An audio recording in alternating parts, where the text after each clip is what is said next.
The truck is loaded. It's time to go to market and sell.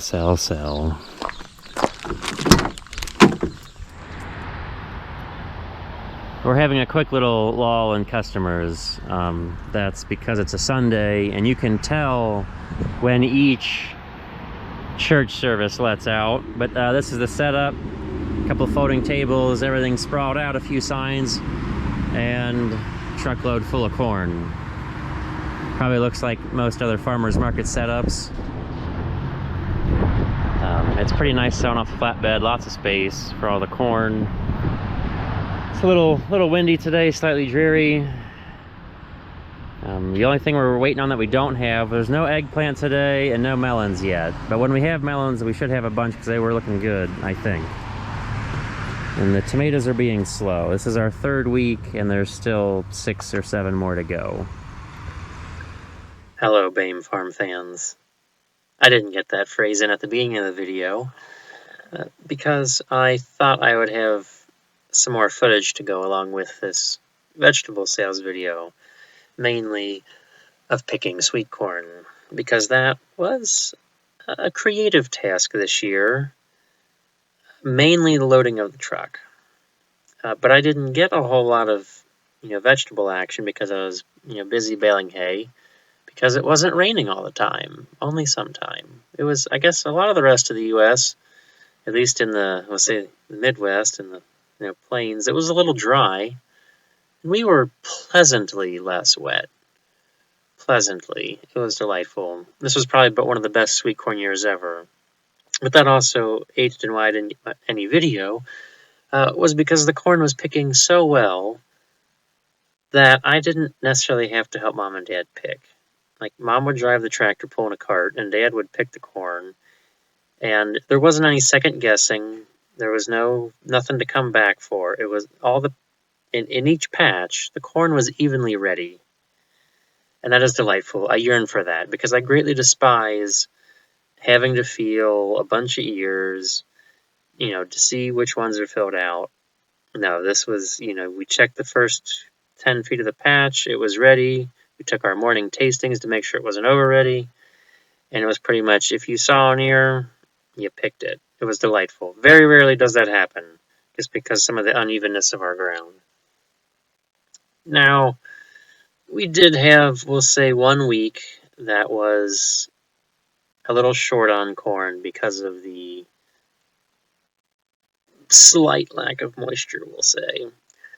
Corn that was planted about the end of May did not germinate quickly. It was waiting for some rain.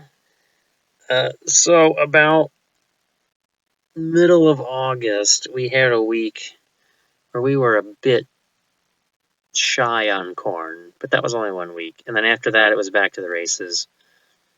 And it was delightful. We plant usually 4 or 5 varieties every 2 weeks from the 1st of May through July 4th. That'll get us 10 weeks of sweet corn. So this was filmed on August 3rd. Not April. We'd never have vegetables that early. It's impossible. It probably could still snow April 3rd for my luck. Yes, this is the scene with Dallas. Dallas is one of our longtime customers.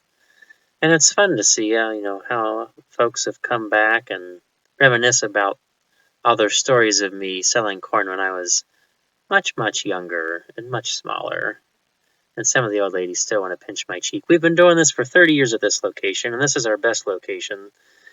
You see the state route there with a lot of traffic.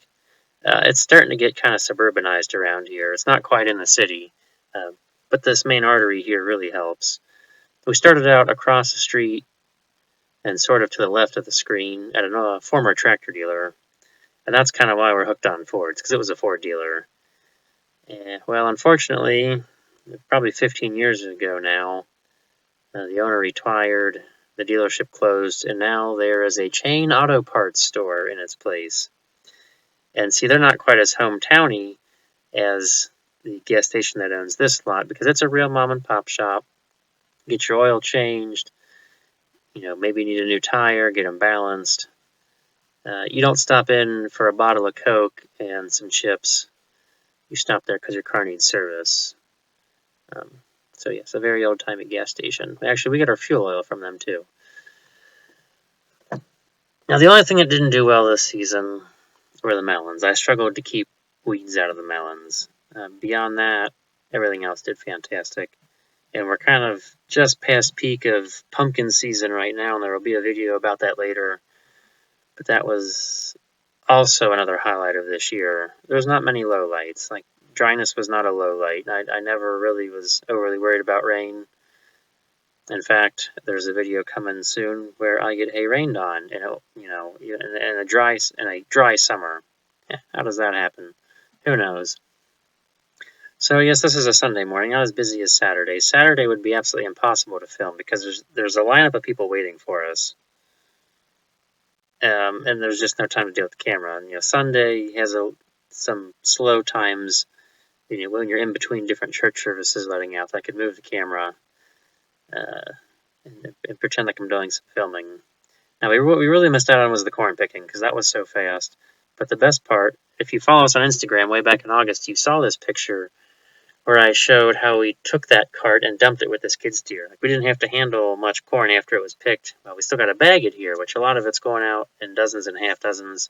Anytime I reach over the side of the truck instead of the back, I'm bagging probably more than 2 dozen. Paper bags are for a dozen. Grocery bags are for a half. And then if it's a really big plastic bag, they're probably getting 2 dozen or more. And some folks will buy a little bit each week and freeze. I don't think we had any big sales. Like I don't think there's any 10 dozens, but a lot of 3s and 4s. Like all season long, folks will slowly put up corn for the winter. Well, we're coming to the end, so we'll catch you guys later with more fun farming action.